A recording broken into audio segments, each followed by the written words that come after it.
My name is Christopher Thornton, and I am a junior at NJIT. My major is civil engineering. My name is Elsa Kelly. I'm a junior biomedical engineering major. My name is Michael Ayala, and I'm a fifth-year civil engineering student. My name is Amanda Oquendo, and I am a fifth year at NJIT.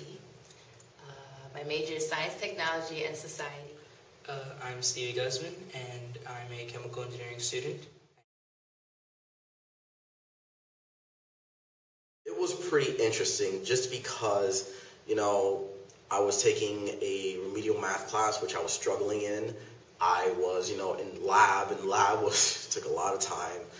I was taking a business class. I was like, why am I taking this class?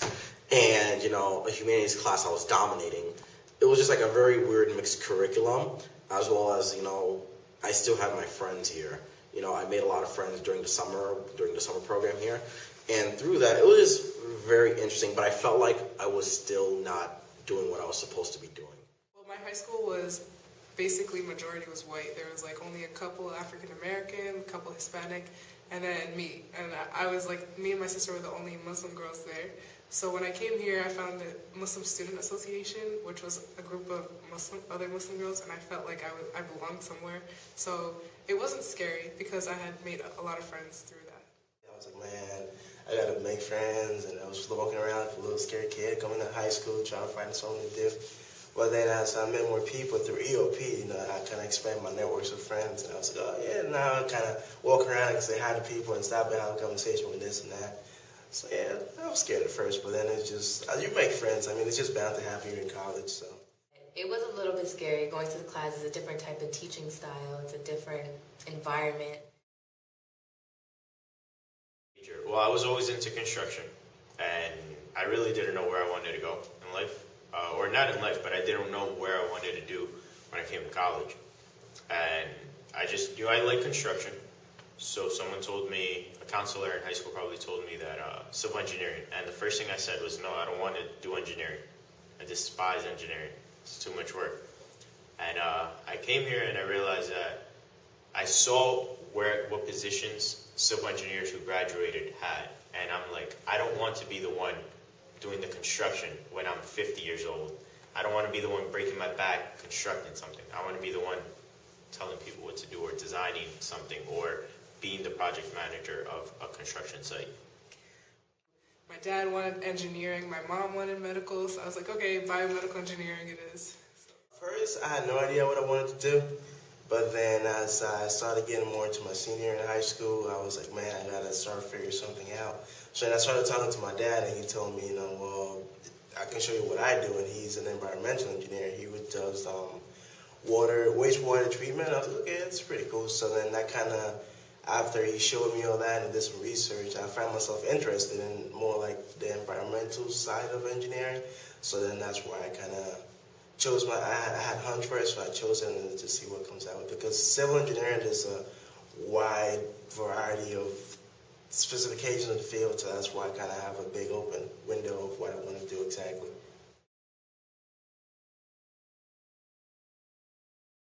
When I first came in, I was just blindly picking a major because I liked computers, so I had no idea whether it would actually work for me or not. I think everybody goes through that. I think you hit a point where you kind of freeze and you say to yourself, is this really going to work? Is this really what I want to do? I definitely had a little bit of a fear, like, oh, I don't know if this would be good for me. But, I think as long as you self-evaluate, then you'll be fine and find something that you really love to do, and you'll be good from there. Absolutely.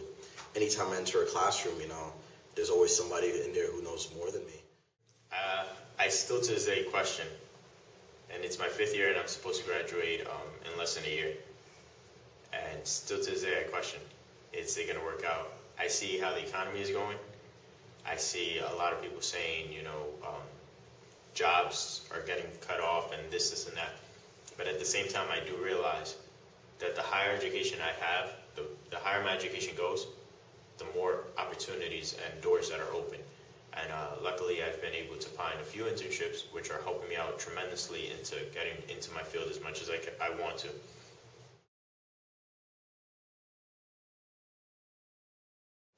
I'm trying to think when have I done good on an exam, because the exams they give here at NJIT are sometimes ridiculous.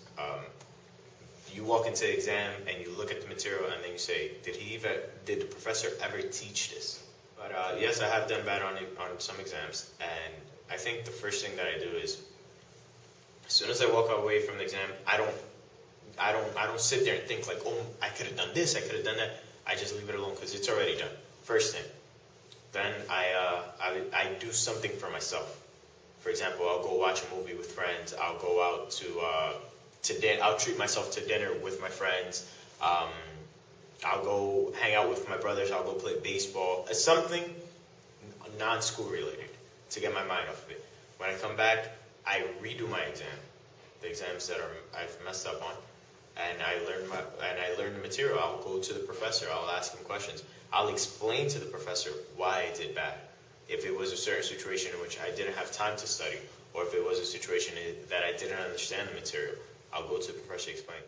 It's not the greatest feeling, but I have done poorly in the test, so you look at it, you're just like, man, this really stinks.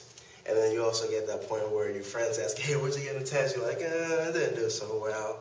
So, yeah. My freshman year, I actually got 3 Ds and a B. I did so bad my freshman year, I thought my parents were going to kill me. No, I've done poorly on plenty of tests. Everyone stumbles. I think I've had...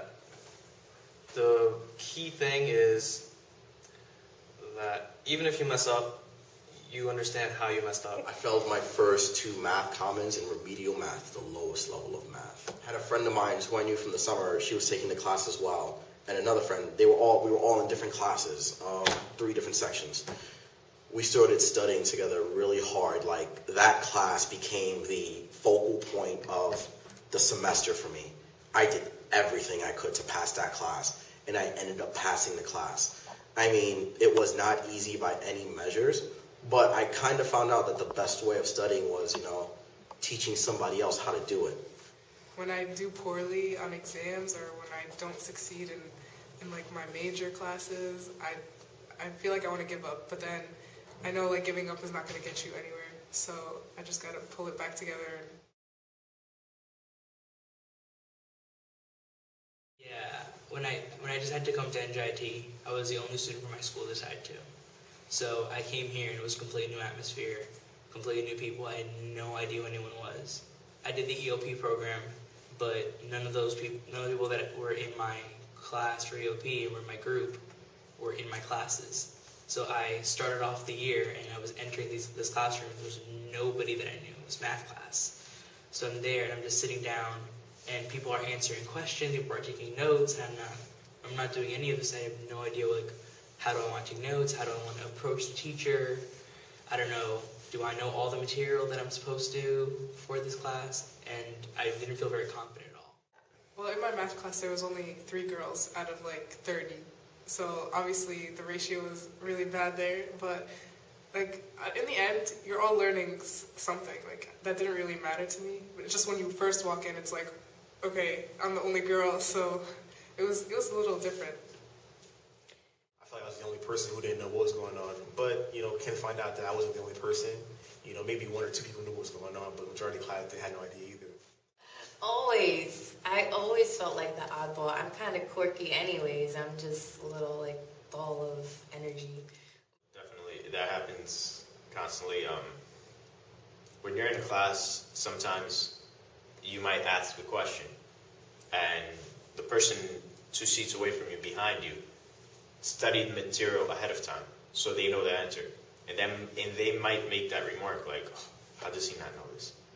And that just puts you down because you think everyone in the class doesn't know it. Yeah, sometimes you feel as if you're not as smart as everybody else, especially when you study non-stop.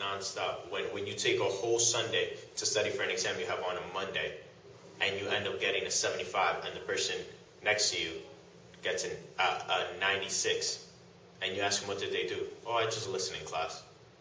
I'm like, what do you mean you just listened? You didn't study? No, I just listened.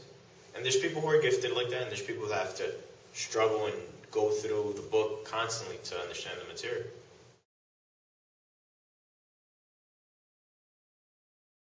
Engineering is, besides being a lot of fun, it shapes our world, essentially. You know, we make the things that people live off of, and we make a giant impact in the world. And you know, it feels nice to know that you can make such a large impact. Use your time wisely. That's the biggest thing I'd emphasize. Time. There's so much free time, and in high school, it's routine. Here, it's not routine. So that's the biggest thing, I think. It's just a matter of dedication, how much you want it, pushing through it. We're not all the same. Don't look at the success of the person next to you and think you're nothing. I would tell them to never let anybody change what it is that you want to do. You know, always be true to yourself. Don't let your friends change you. Don't let your family change you. Because at the end of the day, it's you and yourself, you know? And it's your career, it's your success, it's your goal, it's your dream. Also, working in groups is the best tool you can do to get through the school, especially in all the math courses and physics and chemistry, because you're all going to have questions. Doesn't matter who you are, even if you're going to have some questions. So you can go to your group and ask them, hey, I have a problem with this, and then they have a problem with something you may know, so then you can help them, they help you, and it's just a great just a system that just works perfectly in the school, and that helps you to get through a lot. I would definitely say not to give up, because when you come in, they have many schools have a process where they try to weed you out. They make the first couple of years very difficult when you're taking calculus, or, differential equations, chemistry, physics. These classes, they try to weed you out, so it makes you think twice of do I really want this? Just fight through it. If you feel like giving up, just keep going.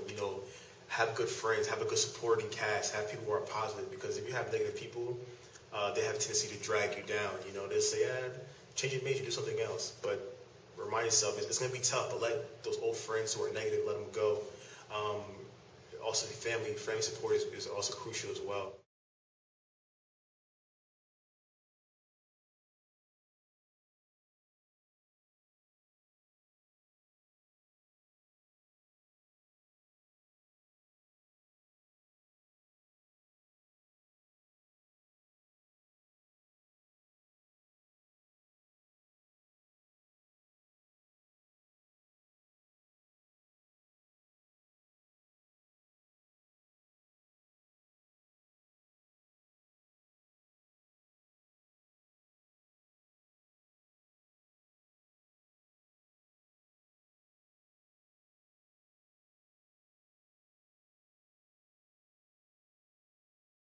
It's hard to talk to people and the teachers. They're not as personal maybe as high school.